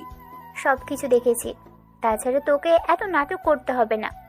আমি আবার কি নাটক করলাম? তোদের মধ্যে যে রিলেশন আছে তা আমি আগে থেকেই জানি। কি তুই আগে থেকেই জানতি? তাও কি করে? আকাশ যখন ঢাকায় ফিরে তখন তোর ব্যাপারে আমাকে বলে, তোর ছবিও দেখাই, কিন্তু আমি ওকে বুঝতেই দিইনি যে আমি তোকে চিনি। সেজন্য ওর সাথে আমি একটু মজা নিলাম। তুই তো বান্ধবী নামের কলঙ্ক। বাহ, আমারই ফুফাতো বোনের সাথে প্রেম করবি, আবার আমার থেকেই সাহায্য চাইবি? এটা আমি মেনে নিব? তুই ভাবলি কি করে? তুই কি চাস না আমি ইরাকে ভালোবাসি? তুই যতটা স্বাভাবিক ভাবছিস ততটা স্বাভাবিক কিন্তু না। ইরার বাবা কিন্তু মানবে না। তুই যদি সাহায্য করিস তাহলে তো হয়ে যায়। তাই ইরা সাহায্য করব কি? সত্যি করবি তো? তোর দেখে সামান্য লজ্জাও লাগছে না। লজ্জা কেন লাগবে বল? আকাশ যদি তোকে সবটা বলতে পারে বন্ধু ভেবে, তাহলে তুই আমার মামাতো বোন, তোকে বলতে আমার লজ্জা কেন করবে? সত্যি ইরা, ভালোবেসে তোর যে লজ্জা শরম সব চলে গেছে তা কিন্তু দেখতেই পাচ্ছি। তা একটা কথা বল, আমি যতদূর জানি আকাশ এখনো তোকে প্রপোজ করেনি। করেনি তো। তাহলে এখন করে নে। দেখ, সুযোগ কিন্তু সব সময় আসে না, রুমও খালি আছে। তোর কি লজ্জা শরম নেই? বাহ, প্রেম করো তুমি আর লজ্জা পাবো আমি? এটা কেমন কথা? আচ্ছা আকাশ, তুমি তাহলে প্রপোজ করো। কিন্তু ফুল কোথায় খুঁজবো এখন? আমার কাছে ফুল আছে, তোরা দুজন 2 মিনিট অপেক্ষা কর, আমি নিয়ে আসছি। নীলাশা চলে যায়। তখন ইরা আকাশকে জিজ্ঞেস করে, বাহ, তুমি দেখি আমারই মামাতো বোনকে আমাকেই পছন্দ করো, তাহলে সেই গল্প শোনাচ্ছ? আমি জানতাম নাকি? তাছাড়া নীলাশা আমাকে বলেনি তো, না বললে আমি জানবো কি করে? এখন তো জেনেছো। এখন তো সব জেনেই গেছে, এখন আর লুকিয়ে কি করব? আমি এখানে 10 দিন আছি, এই 10 দিন পরে বাসায় ফিরে যাব। তারপর 2 মাস পরেই আমার পরীক্ষা। সেজন্য তুমি যদি আমাকে পেতে চাও তাহলে পরিবারে এসে কথা বলো। তখনই ওখানে নীলাশা চলে আসে। এসে আকাশের হাতে ফুল দিয়ে বলে ইরাকে প্রপোজ করতে। আকাশও প্রপোজ করে। ইরা সে ফুল নিয়ে ফুলে একটা চুমু দিয়ে আকাশকে জড়িয়ে ধরে। আমার সামনে তো একটু দূরত্ব রাখবে। তাছাড়া ইরা, তোর কি মনে হয় ফুপু আর ফুপা কখনো রাজি হবে? রাজি কেন হবে না? তুই আকাশকে চিনিস, বড়জোর 1 মাস হয়েছে। আমি ওকে 3 বছর ধরে চিনি। ওর পরিবারে কিভাবে কি কি করে সবই আমি জানি। আমি তোদের ঘরটাও দেখে এসেছি। কিন্তু তাও আকাশের পরিবারে কিন্তু কিছুটা আর্থিক দিক দিয়ে অভাব আছে, সে সব তো জানিস। আমি ওকে সবটাই বলেছি আমার সম্পর্কে। আমার পরিবারে আসলে ওকে হয়তো মাঝে মাঝে অভাব দেখতে হবে। সমস্যা নেই, আমি সামলে নেব সবটা। এখন নীলাশার সামনে বলতেছো, কিন্তু যখন পরিস্থিতির সামনে পড়বে তখন কিন্তু এই কথাটা আর মুখ দিয়ে বেরো হবে না। সেসব তোমাকে জানতে হবে না। আচ্ছা, আমি একটা কথা বলি, তোদের হাতে আরো অনেকটা সময় আছে। দেখ, আমি তোদের দুজনের ভালোর জন্য কথাগুলো বলি। আকাশের পরিবারে এরা তোকে অনেক অভাব সহ্য করতে হবে, যা তুই পারবি না। ফুপু তোকে কিভাবে মানুষ করেছে তা আমি তো জানি। সেখানে আকাশের পরিবারে তুই নিজেকে মানিয়ে নিতে পারবি কি? দেখ আকাশ, আমি তোকে ছোট করছি না, কিন্তু দেখ পরে এমন না হয় যে দুজনকেই কষ্ট পেতে হয়। আমিও এটাই ভাবছি, সেজন্য ইরা তুমি ভেবে দেখো, এখনো সময় আছে। ঠিক আছে, আমি এখানে আছি তো কয়েকটা দিন, ততদিন আমরা দেখা করি, নিজেদের আরো ভালো করে চিনি, জানি। সেটাই ভালো হবে। এভাবে কয়েকটা দিন পার হয়ে যায়। এরা এখন আকাশকে আরো বেশি করে ভালোবেসে ফেলতে থাকে। এই 8 দিন ওরা অনেক ভালো করে কাটিয়েছে। পরের দিন এরা চলে যাওয়ার আগে আকাশ নীলাশাদের বাসায় আসে। তখন নীলাশা ছিল না, সেজন্য এরার সাথে কথা বলতে থাকে। আজকে তো আমার ঢাকায় দিন শেষ, তবে আমি এখানে এসেছি শুধু তোমাকে দেখার জন্য। তুমি কিন্তু তাড়াতাড়ি ফিরে আসিও। আমারও আর 4 মাস লাগবে। যাওয়ার আগে আরেকটা স্পেশাল গিফট তোমাকে দিতে চাই। কি গিফট? কথাটা শুনে এরা আকাশকে জড়িয়ে ধরে কিস করে বসে। অনেকটা সময়ের পরে ছেড়ে দেয়। বাকি আদর বিয়ের পরে পাবে। আমি তাহলে এখন চলি। নীলাশা কি তোমাকে এগিয়ে দিবে না? ও টিকিট কাটতে গেছে, আমাকে নিচে নামতে বলেছে। সাবধানে যেও তাহলে। এই বলে এরা চলে যায়। এরা যাওয়ার পরে আকাশে তেমন কিছুই ভালো লাগতো না। এভাবে অনেকগুলো মাস চলতে থাকে। এরার পরীক্ষা শুরু হওয়ার কয়েকদিন পরে আবার আকাশের পরীক্ষা শুরু হয়। এভাবে পরীক্ষার মাঝে ওদের ব্যস্ততা কাটতে থাকে। অন্যদিকে এরার পরীক্ষা শেষ হওয়ার কয়েকদিন পরে এরার ভাবে আসে ওর কাছে। এরা, তোমার তো পরীক্ষা শেষ, তার সামনের দিকে কি করবে ভেবেছো কিছু? ভাবতেছি পড়াশোনা করব। শুধু পড়াশোনার দিকে মন দিলে হবে? বিয়ে নিয়ে তো ভাবতে হবে। বিয়ে তো করবই, তবে আমার পছন্দের কাউকেই বিয়ে করব। তেমন কেউ আছে কি? আছে, তবে এখন বলা যাবে না। কথাটা শুনে সাথীর মনে অন্য কিছু চলতে থাকে। কেননা সাথী ভেবেছিল এরকম হবে, কিন্তু এরার কথা শুনে অন্য রকম সবটা মনে হচ্ছিল। সেজন্য উনি এসে আবিরকে সবটা জানায়। আবির তো সবটা শুনে অনেক রেগে যায়।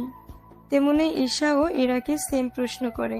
ইরা ওনাকেও সেম ভাবে উত্তর দিলে উনিও সে সব কিছু এসে ঈশানকে বলে। তাহলে তো ব্যাপারটা বাবাকে জানাতে হয়। ব্যাপারটা আব্বুকে আগে জানাতে হবে না। কেন কেন? তুমি কি জানো না, তোমার বাবা নিজেও তো প্রেম করে বিয়ে করেছে। উনি ঠিকই প্রেম করে বিয়ে করেছে, কিন্তু আমাদের 2 ভাইকে কখনো প্রেম করতে দেয়নি। যেখানে ইরা যদি কাউকে পছন্দ করেও থাকে তাও মেনে নিবে না। আমি তাহলে খোঁজ নিচ্ছি ইরার সাথে কারোর কোনো চক্কর চলছে কিনা, সেটা আমাকে খুঁজে বের করতে হবে। কথাটা বলে উনি তো বের হয়, সাথে আবিরও। কিন্তু ওরা দুজনে যে একই কাজে বের হয়েছে তা ওনারা নিজেরাও জানে না। এভাবে কয়েকটা দিন যাওয়ার পরেও ওনারা ঠিক বুঝে উঠতে পারেনি আসলে কার সাথে এরা রিলেশন চলছে। 1 মাস যেতে থাকে। এই 1 মাসে এরার ভাবিরা ইরার সাথে কথায় কথায় রাগ দেখায়, কেননা ওনারা দুজনেই ইরাকে বলেছে তাদের ভাইকে বিয়ে করার জন্য, কিন্তু তাও আলাদা, মানে সাথী ওর ভাইয়ের সাথে বলেছে আর ঈশা ওর ভাইয়ের জন্য। ইরা তো দুজনকেই মানা করে দেয়, কিন্তু সাথী জানে না ঈশার কথাগুলো, তেমনি ঈশাও সাথীর কথাগুলো জানে না। এভাবে কয়েকটা দিন যাওয়ার পরে আকাশ, তুমি ফিরবে গ্রামে? এই তো আর 15 দিন পরে। কিছু কি হয়েছে? বুঝতেছি না, ভাইয়া ভাবিরা মিলে আমাকে সারাক্ষণ জ্বালিয়ে মারতেছে। ঠিক বুঝলাম না। মানে ওনারা চাচ্ছে আমি ওনাদের ভাইয়াদের বিয়ে করি, কিন্তু আমি রাজি না হওয়াতে এখন আগের মতো কথাই বলে না আমার সাথে। তোমার বাবা মা কি জানে ব্যাপারটা? ওনাদের বলিনি, তাছাড়া বাবা মা জেনেও কিছু বলবে না। তুমি গ্রামে আসো, তারপরে আমি তোমাকে পরিবারের সাথে পরিচয় করিয়ে দিব। ঠিক আছে, কয়েকটা দিন সময় দাও আমাকে, আমি সবটা ঠিক করে আসতেছি। রাখি তাহলে। এরপর কল কেটে দেয়। 15 দিন পরে আকাশ গ্রামে আসে। তখন ইরার সাথে দেখা করে। আমার ভাইয়েরা উঠে পড়ে লেগেছে, কি করব বলো? আমার তো পড়াশোনা শেষ হলো, চাকরি তো নেই। তোমার পরিবার তো এরকম অবস্থায় আমার হাতে তোমাকে তুলেও দিবে না। তুমি আন্টিকে নিয়ে আমাদের বাসায় আসো। তোমার ভাই আর বাবা, ওনারা যদি মাকে উল্টাপাল্টা কোনো কথা বলে? তাহলে একটা কাজ করো, তুমি কাল আমাদের বাড়িতে আসিও। কিন্তু তোমার বাবা ভাই মিলে আমাকে ধোলাই দিবে না তো? তেমন কিছুই হবে না। পরের দিন আকাশকে অনেকটা সাহস নিয়ে ইরাদের বাসায় আসে। তখন ওর বাবা ছিল, সেজন্য ওনার সামনে এসে দাঁড়ায়। আসসালামু আলাইকুম আঙ্কেল। ওয়ালাইকুম আসসালাম। তোমার নাম কি? কোন ওয়ার্ডে থাকো? আমার নাম পারভেজ হোসেন আকাশ, আমরা একই ওয়ার্ডে থাকি। কিন্তু তোমাকে যে কখনো এই গ্রামে আমি দেখিনি। জি, আমি তো গ্রামে থাকি না, ঢাকায় থাকি, ওখানেই পড়াশোনা করি। এখন আমার কাছে কি দরকারে এসেছো? বলো কি জন্য এসেছো? এদিকে ইরা দরজার সামনে উকি দিয়ে দেখতে থাকে, সাথে ইশারায় আকাশকে বলতে বলে। কি ভাবছো? আমার হাতে এতটা সময় নেই, যা বলার একটু তাড়াতাড়ি করে বলো। আঙ্কেল, আমি আপনার মেয়েকে ভালোবাসি আর ওকেই বিয়ে করতে চাই। কথাগুলো এক নিঃশ্বাসে বলে শেষ করে। কথাগুলো শুনে ইরা তো অনেক খুশি হয়ে যায়, কিন্তু ইরার বাবা কথাগুলো শুনে রেগে যায়। কি, তোর এত বড় সাহস? তুই আমার মেয়েকে বিয়ে করার প্রস্তাব নিয়ে আসার সাহস পেলি কোথায়? আজকে তোকে আমি এখানেই লোক দিয়ে। ইরার বাবা বাকি কথা বলার আগে ইরা এসে ওর বাবার সামনে দাঁড়ায়। আব্বু, ওর কোনো ক্ষতি করো না, আমিও ওকে ভালোবাসি। ইরার মুখে কথাটা শুনে রফিক চৌধুরী একটু শান্ত হয়ে বসে। তারপর আকাশকে খুঁটিনাটি জিজ্ঞেস করতে থাকে। সবটা শোনার পরে বলে, তোমার কোনো ইনকাম নেই, তাছাড়া তুমি যে আমার মেয়ের ভরণ পোষণ চালাবে সেটাও তো তোমার দ্বারা সম্ভব হবে না। সেজন্য আমি তোমার হাতে আমার মেয়েকে তুলে দিতে পারবো না। তাই তোমার জন্য ভালো হবে আমার মেয়ের পিছু ছেড়ে দাও, নয়তো বুঝতেই পারছো আমি তোমার কি কি করতে পারি। আপনার কাছে কি ইরার ভালোবাসার কোনো দাম নেই? দাম আছে। আমার মেয়ে কখনো রান্না পর্যন্ত করেনি। তোমার বাড়িতে যাওয়ার পরে ওকে রান্না করে কাটাতে হবে। আমার বাড়িতে ও যা কিছু পেয়েছে, তোমার সাথে থাকলে হয়তো তার কোনো কিছুই ও দেখবে না। সেজন্য আমার মেয়েকে আমি অন্য কোথাও বিয়ে দেব। যদি তুমি কোনো ঝামেলা করার চেষ্টা করো, আমি কিন্তু তোমাকে ছাড় দেব না। আব্বু, এমনটা বলো না। ও আমাকে যেভাবে রাখবে আমি ঠিক সেইভাবেই ওর কাছে থাকতে পারবো। আমার একটু অসুবিধা নেই, তবুও তুমি ওকে তাড়িয়ে দিও না। তোকে আমি চুপ থাকতে বলেছি, আর তুমি যাও এখান থেকে। আকাশ আসতে না চাইলেও ইরার বাবা ওনার লোক দিয়ে আকাশকে বের করে দেয়। বের করে ইরার মাকে ডেকে পাঠায়। শোনো ইরার মা, তোমার মেয়ে আজ থেকে এই ঘরের বাইরে যাওয়া নিষেধ। আমি 7 দিনের ভিতরে ওকে বিয়ে দেব। সেজন্য আমি আজকেই ঘটককে বলছি ছেলে দেখার জন্য। প্লিজ আব্বু, এরকমটা করো না। ইরার বাবা কোনো কথাই শুনেনি, ইরাকে আটকে রাখা হয়। তা দেখে ইরার ভাবিরা তো অনেক খুশি। দেখতে দেখতে 4 দিন কেটে যায়। ইরার জন্য ছেলেও দেখা হয়েছে। 2 দিন পরে ওদের বিয়ে। কিন্তু আকাশ আর ইরা কোনোভাবে যোগাযোগ করতে পারছে না একে অপরের সাথে। অন্যদিকে আকাশ সবটা ওর বন্ধু শাকিলকে বলে। ও সবটা শোনার পরে বলে, একটা কাজ করলে হয় না? কি কাজ? এরপর শাকিল কিছু কথা ওকে বলে। সবটা শুনে আকাশের মনে কিছুটা সাহস পায়। অন্যদিকে নীলাশাও চলে আসে ইরার কাছে। আসার পরে নীলাশা আর ইরা কথা বলতে থাকে। আচ্ছা, আকাশের নাম্বার তো আমার কাছে আছে, আমি ওর সাথে কথা বলে একটা ব্যবস্থা করছি। যা বলার তাড়াতাড়ি করো। এত কান্না করার কিছু হয়নি, আমি একটা ব্যবস্থা করছি। অন্যদিকে নীলাশা আর আকাশ যোগাযোগ করে। ওরা কি কি করবে না করবে সবটা নিজেদের মধ্যে কথা বলে নেয়। বিয়ের দিন নীলাশা ইরাকে নিয়ে রুমে থাকে। ইরাকে সাজানোর জন্য পার্লারে নিয়ে আসে। সাথে কিছু লোক পাঠাতে চাইলে নীলাশা বারণ করে। আরে ফুপা, আমি আছি তো, এত টেনশন করবেন না। আচ্ছা, যাও তাহলে। সে সুযোগে ইরাকে নিয়ে বের হয়। অন্যদিকে আকাশ আর শাকিল বের হয়ে চলে আসে পার্লারে। ওখানে প্ল্যান অনুযায়ী যা যা করার তাই ওরা করে নেয়। সে সুযোগে ইরাকে নিয়ে বের হয়। অন্যদিকে আকাশ আর শাকিল বের হয়ে চলে আসে পার্লারে। ওখানে প্ল্যান অনুযায়ী যা করার তাই ওরা করে নেয়। সে সুযোগে আকাশ ইরাকে নিয়ে ওখান থেকেই পালায়। তবে পালানোর আগে নীলাশা কিছু টাকা ওদের হাতে দেয়। আপাতত এই টাকা রাখ, এই নে আমার বাসের চাবি, তোরা সোজা আমার বাসায় উঠবি। বাবা মাকে পরে আমি সামলে নিব। তাছাড়া বাবা মা তোর কথা শুনলেই কিছু বলবে না। আমি তাহলে চলি এখন। সাবধানে যাস। আর আপনি একটা কাজ করুন, আমাকে কিছুক্ষণের জন্য অজ্ঞান করে ফেলুন, যেন কেউ সন্দেহ করতে না পারে। বাহ, আপনার মাথায় তো দেখি অনেক বুদ্ধি। সেটা বরাবরই আছে। আচ্ছা, এবার আপনি আপনার কাজ করে এখান থেকে বিদায় হন। শাকিল এরপর বাকি কাজটা করে। অন্যদিকে আকাশ ইরাকে নিয়ে চলে আসে বাস স্ট্যান্ডে। এসে গাড়িতে বসে যায়, কেননা ইরার শরীরে তখন জামা ছিল বলে কেউ ব্যাপারটা অন্যদিকে নেয়নি। অন্যদিকে 1 ঘন্টা পার হয়ে যায়। ইরার বাবা কল দিয়ে কোনোভাবে কথা বলতে পারছে না বলে উনি আবিরকে পাঠায়। আবির এখানে এসে দেখে নীলাশা অজ্ঞান হয়ে গেছে। নীলাশা, নীলাশা, এই নীলাশা, এটা কোথায়? এরপর জ্ঞান না ফেরার পানি ছিটকে নীলাশার চোখে দেয়, এতে জ্ঞান ফিরে। জ্ঞান ফেরার পরে, ভাইয়া, আমার কি হয়েছে? তুমি অজ্ঞান হলে কি করে? আমাকে একটা ছেলে কি যেন শুকিয়ে দিল, আর সে ছেলেটা ইরাকে নিয়ে চলে গেল। ওই আকাশের বাচ্চাকে তো আমি দেখে নেব। আবার লেট না করে ওর বাবাকে সবটা জানায়। উনি তো কথাটা শুনে রেগে যায়, রেগে চিৎকার করে। অনেক লোককে কল দিয়ে ওদের ধরতে বলে।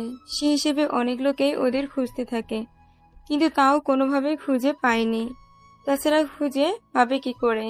ওরা তো অন্যভাবে চলে যায়।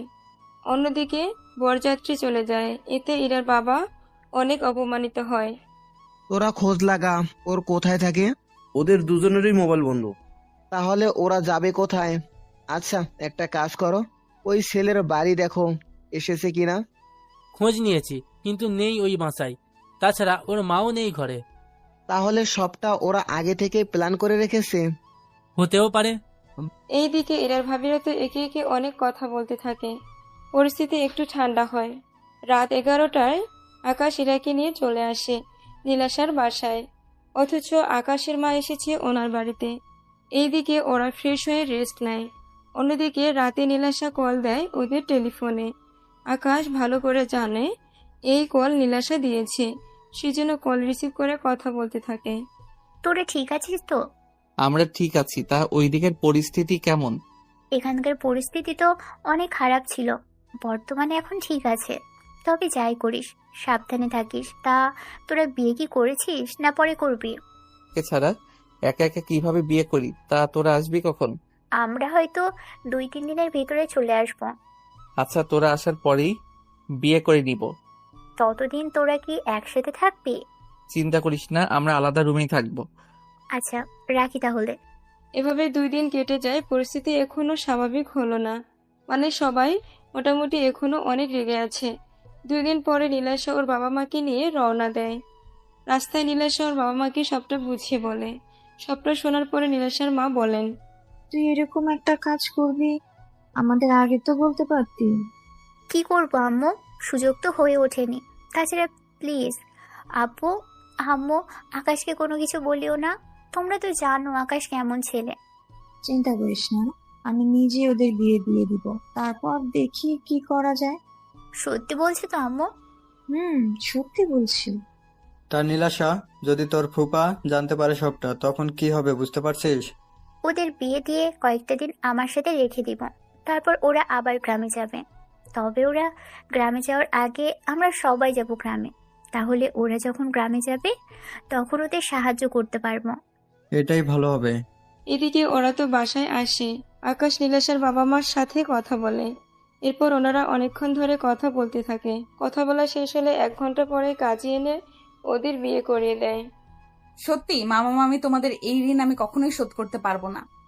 আরে পাগলি মেয়ে বলে কি, তুই তো আমাদেরই মেয়ে। তাছাড়া আকাশকে আমরা নিজেদের ছেলের মতো দেখি, সেজন্যই আমি তোদের বিয়েটা দিয়েছি। তোরা এখানে 15 দিন থেকে তারপর গ্রামে ফিরে যাস। কিন্তু বাবা জানতে পারলি তো? আমরা তোমাদের একদিন আগে যাব, যেন তোমাদের সাহায্য করতে পারি। ঠিক আছে। এরপর ওনারা বাকি সব কাহিনী ওদের বলতে থাকে। সবটা শুনে ওরা খুশি হয়। 15 দিন পরে, মামা মামি, তোমরা তাহলে যাও বাড়িতে, আমি আকাশকে নিয়ে কালকে আসবো। তাহলে সমাধানে আসছিস। তবে একটা কথা, আমরা যে তোদের সাহায্য করেছি তা যেন এরা তোমার পরিবারের কেউ জানতে না পারে। চিন্তা করবেন না মামা, কেউ কোনো কিছুই জানবে না। আপনারা তাহলে এবার বের হতে পারেন। নীলাশা ওর বাবা মাকে নিয়ে বেরিয়ে পড়ে।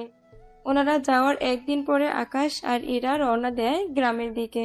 ওরা গ্রামে আসার পরে ইরার বাবার কাছে খবরটা চলে আসে। উনি তো খবরটা পেয়ে চিৎকার করে আবির ও ঈশানকে দেখে। আবির, ঈশান কোথায় তোরা? কি হয়েছে আব্বু, এভাবে চিৎকার করছো কেন? ইরা আর ওই ছেলে গ্রামে ঢুকেছে, তোরা দুজনে যা আর ওদের ধরে এখানে নিয়ে আয়। বাবা তুমি একদম টেনশন নিও না, আমি এখন যাচ্ছি, ওদের নিয়ে আসছি। এই বলে আবির আর ঈশান ওরা দুজনেই বেরিয়ে পড়ে। আকাশ ইরাকে নিয়ে ওদের ঘরে আসে। তবে ওরা দুজনে অনেক ভয় আছে, কেন না বলা তো যায় না, কখন কি হয়ে যায়। কিছুক্ষণ পরে আবির আর ঈশান চলে আসে ওখানে। এদের দেখে ইরা আর আকাশ তো দুজনেই ভয়ে আছে। এ কি ভাইয়া, তোমরা এখানে? তুই কি ভেবেছিস তুই পালিয়ে এখানে চলে আসবি আর আমরা জানতেও পারবো না? তা কি করে হয়? প্লিজ ভাইয়া, আমাদের কোনো ক্ষতি করো না। তোকে আমরা এত ভালো ভালো ছেলে দেখালাম, আর শেষে কিনা তুই এর মতো একটা ছেলের সাথে পালিয়ে গেলি। আপনারা যদি আমাদের ভালোবাসা মেনে না নেন তাহলে তো আমাদের কোনো কিছু করার থাকবে না। ওই তুই চুপ কর, বেশি কথা বললে তোকে আমি এখানেই মেরে ফেলবো।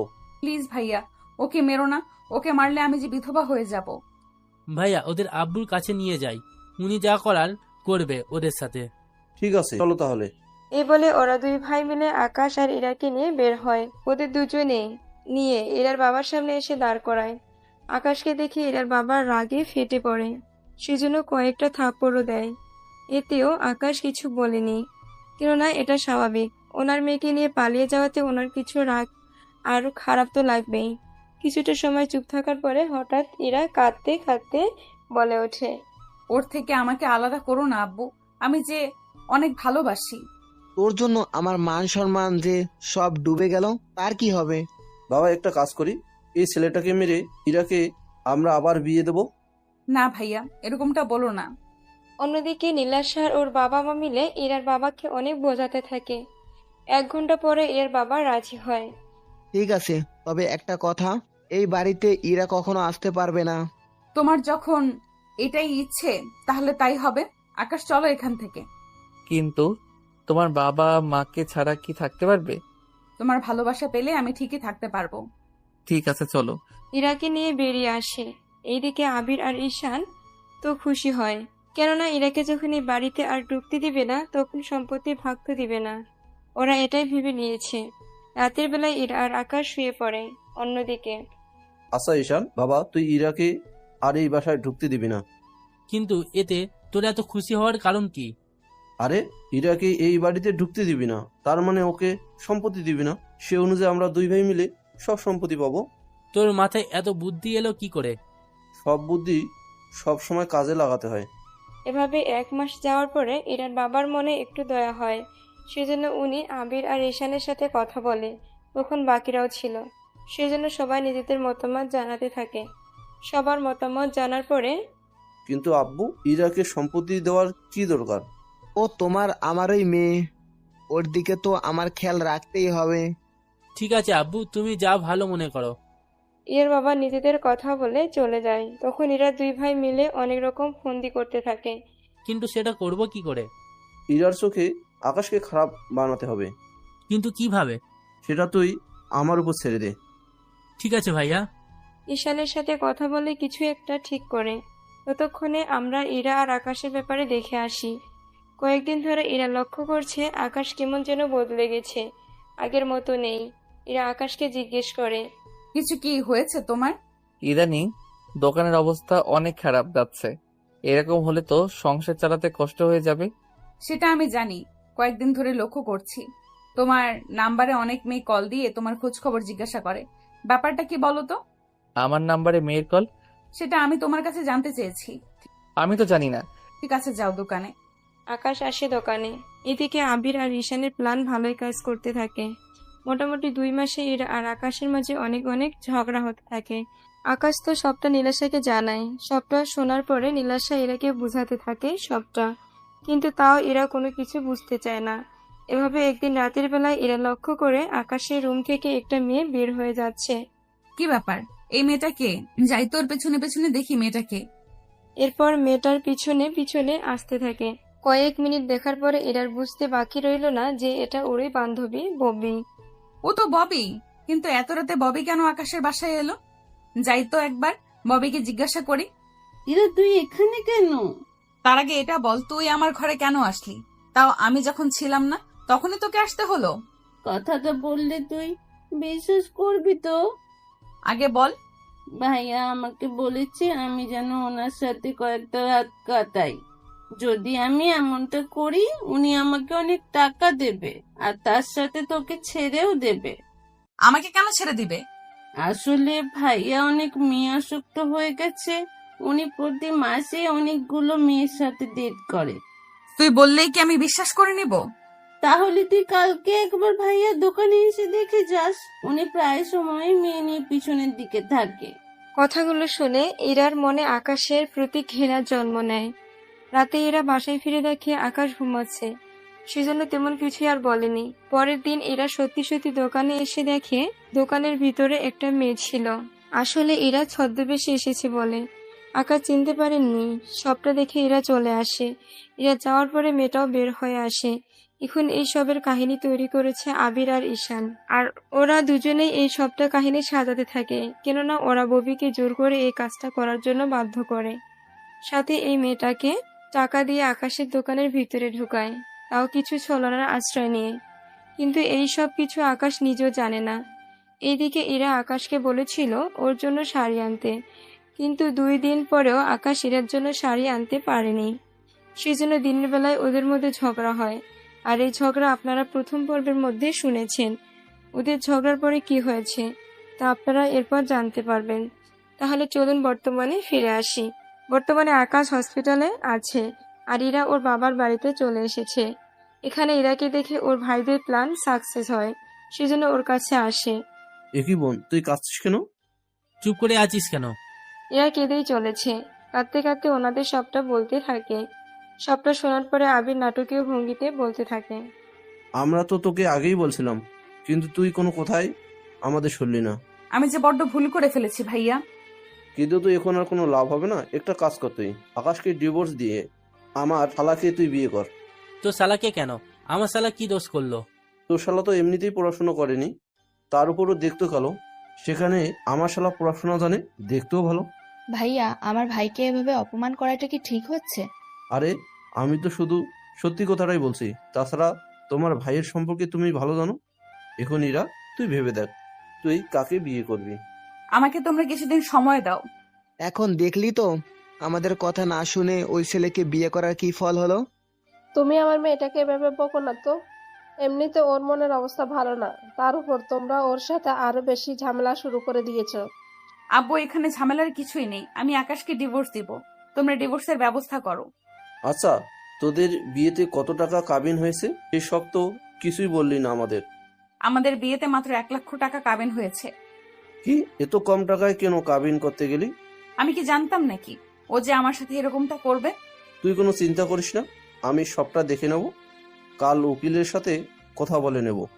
এইদিকে 2 দিন পরে আকাশ কোনো মতে সুস্থ হয়ে ইরাকে নেওয়ার জন্য ওর বাড়িতে আসে, কিন্তু বাড়ির কেউ আকাশের সাথে ভালো ব্যবহার করেনি। তাছাড়া করবে কিভাবে? ওরা তো চায় আকাশ ইরার জীবনে না আসে। অনেক অপমান করে ইরা আকাশকে ওই বাসা থেকে বের করে দেয়। আকাশ বাসায় এসে নীলাশাকে কল দিয়ে সবটা বলতে থাকে। সবটা শুনে নীলাশা বলে, তুই কোনো চিন্তা করিস না, আমি আজকেই রওনা দিব। একটু তাড়াতাড়ি আসিস, ইরা হয়তো কালকে ডিভোর্স পেপার আমাকে পাঠিয়ে দিবে। তুই চিন্তা করিস না, আমি সবটা দেখে নিব। নীলাশার সাথে কথা শেষ করে আকাশ সকালে ইরার হাতে ওর ভাই ডিভোর্স পেপার দিয়ে বলে, এই নে, এখানে সাইন করে দে। এরপর আকাশের থেকে কিভাবে সাইন নিতে হয় সেটা আমরা খুব ভালো করে জানি। ঠিক আছে ভাইয়া। পেপারটা হাতে নিয়ে ইরা সাইন করে দেয়। তারপর কাগজটা আবিরের হাতে দিলে আবির কাগজটা নিয়ে চলে যায়। ওই দিন নীলাশা বিকালের দিকে গ্রামে এসে ইরাকে বোঝাতে থাকে, দেখ, তুই যাই আমাকে বলিস না কেন, আমি কিন্তু কোনোভাবেই আকাশের সাথে সংসার আর করবো না। তোর কি মনে হয় আকাশকে ছেড়ে তুই ভালো থাকতে পারবি? আকাশের পরিবারে এত অভাব থাকার পরেও আমি ওর সাথে সংসার করেছি, কিন্তু কি পেলাম আমি? ধোকা ছাড়া কিছুই দিল না। আকাশ আমাকে কিন্তু সবটাই বলেছে। আমার মনে হয় এখানে তোর চোখে দেখার মধ্যেও ভুল থাকতে পারে। কোনো ভুল নেই, আমি যাই দেখেছি সবটা নিজের চোখে দেখেছি। আচ্ছা, তোর কথা মতো তুই ববিকে আকাশের ঘর থেকে বের হতে দেখেছিস, তাই তো? দেখেছি। পরে আমি ববির ঘরে এসে ওকে জিজ্ঞেস করাতে ও আমাকে সবটা বলে। আচ্ছা, আকাশ যদি ববির সাথে এরকমটা করেও থাকে, ববি তোকে এতদিন কেন বলেনি কথাগুলো? সেসব তো আমি জানি না। আচ্ছা, আকাশের দোকানে যে মেয়েরা ভিতরে এসে বসে, এই কথাটা তোকে ববি বলেছে, কিন্তু ববি কি করে জানে সবটা? এত কিছু কি ভাবার সময় আছে আমার? ইরা, তুই এখনো বুঝতে পারলি না, তোকে সবাই ফাঁসানোর জন্য এরকম করেছে। আমাকে ফাঁসিয়ে কার কি লাভ হবে শুনি? আচ্ছা, তুই কি ডিভোর্স পেপারে সাইন করে দিয়েছিস? হ্যাঁ, ওই কাগজটা নিয়ে ভাইয়া আকাশের বাড়িতে গেছে ওর সাইন নেওয়ার জন্য। তুই সত্যি মিথ্যা যাচাই না করে কাজটা কিন্তু ঠিক করলি না। আচ্ছা যাই হোক, আমি আকাশের বাড়িতে যাচ্ছি, ওর সাথে কথা বলে দেখি। আমি চাই না কিছু ভুল বোঝাবুঝির জন্য তোদের দুজনের জীবনটা এভাবে নষ্ট হয়ে যাক। অন্যদিকে নীলাশা আকাশের বাড়িতে আসে, তখন দেখে ওখানে আবির আর ঈশান বসে আছে আকাশের পাশেই। সেজন্য নীলাশা বাহিরে দাঁড়িয়ে ওদের কথা শুনতে থাকে।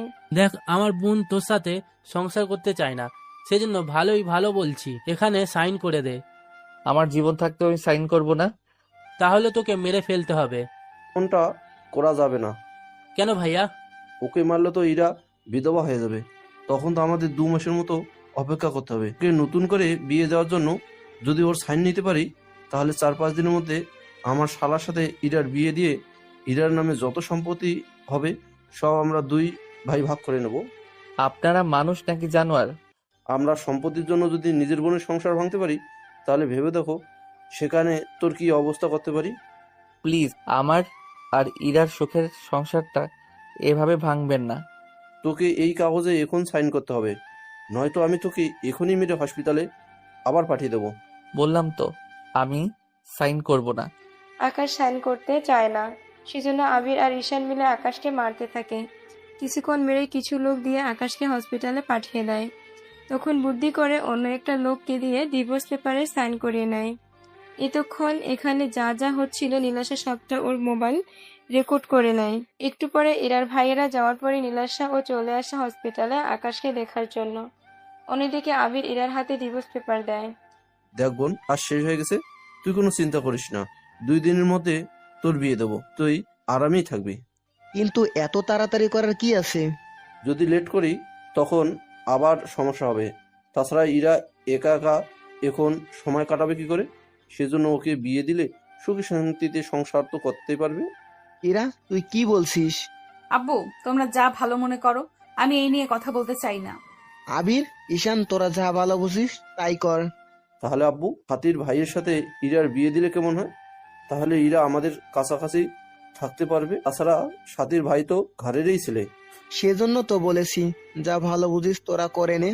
তাহলে কালকেই ওদের বিয়ের ব্যবস্থা করি। এদিকে এরা কোনো কিছুই বলছে না, শুধু নীরবে চোখের পানি ফেলতে থাকে। অন্যদিকে নীলাশা আকাশের সাথে হসপিটালে আছে। এদিকে এরার বিয়ে নিয়ে মোটামুটি সবটা প্রস্তুত করতে থাকে। মোটামুটি পারিবারিকভাবে ওদের খাওয়ার আয়োজন করতে থাকে। পরের দিন আকাশের জ্ঞান ফিরে নীলাশাকে দেখতে পায়। নীলাশা, তুই এখানে?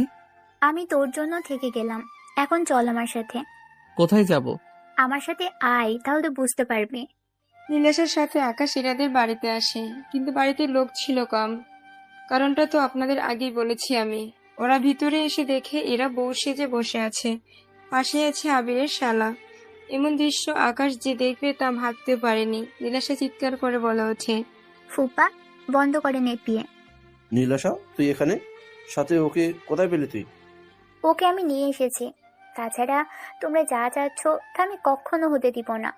নীলাশা, তুমি কি বলতে চাইছো? আমি তো কিছুই বুঝতে পারছি না। ফুপা, আগে এই বিয়ে বন্ধ করেন, আমি আপনাকে সবটা বলছি। নীলাশা, তুমি কিন্তু বেশি বাড়াবাড়ি করছো। নীলাশা কোনো বাড়াবাড়ি করছে না।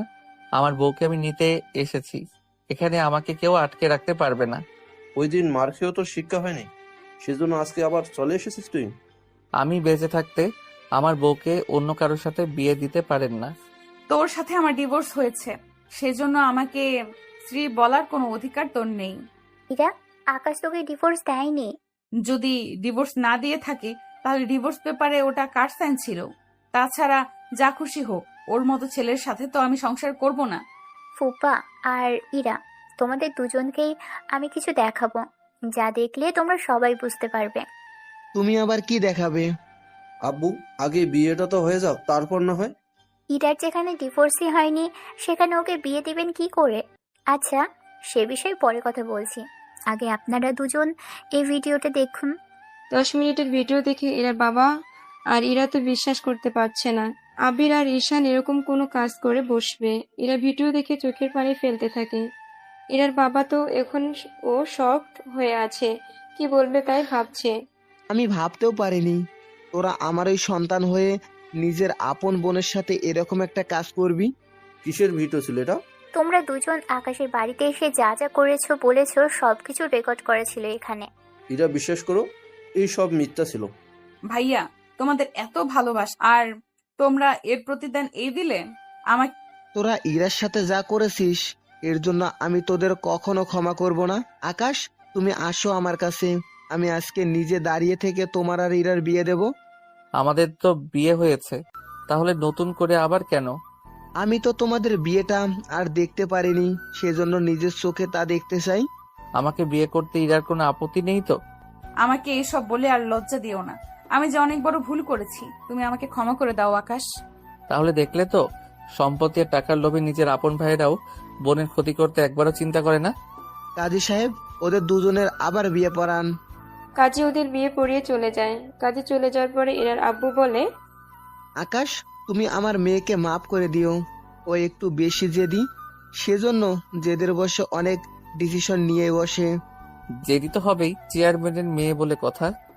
কথাটা শুনে এরা আর ওর বাবা হেসে ওঠে। আর এখানে শেষ হয় গল্পের সমাপ্তি।